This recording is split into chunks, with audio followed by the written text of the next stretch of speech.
Hello, బాగున్నారండి? ఇవాళ నేను పండు మిరపకాయ పచ్చడి చేయడం చూపిస్తానండి. 1 కిలో పండు మిరపకాయలు తెచ్చుకొని మంచిగా శుభ్రం చేసుకుని తొడుమలు తీసుకుని చిన్న ముక్కలు చేసుకుని ఇలా పెట్టుకున్నానండి. దీనికి సరిపడా అరకప్పు రాళ్ళ ఉప్పు కూడా తీసుకున్నాను. 2 చెంచాల పసుపు కూడా రెడీ చేసుకుని పెట్టుకున్నాను. మిక్సీలో చేసేసుకుందామండి. కొంచెంగా పండు మిరపకాయలు, కొంచెము రాళ్ళ ఉప్పు, కొంచెము పసుపు,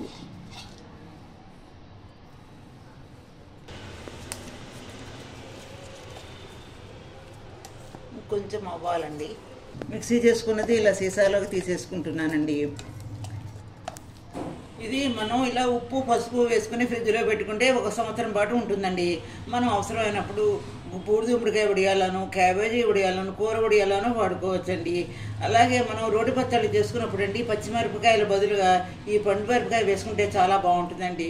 ఉల్లిపాయ పచ్చడిలో, వంకాయ కాల్చిన పచ్చడిలో, దోసకాయ పచ్చడిలో వేసుకుంటే అద్భుతం అనుకోండి.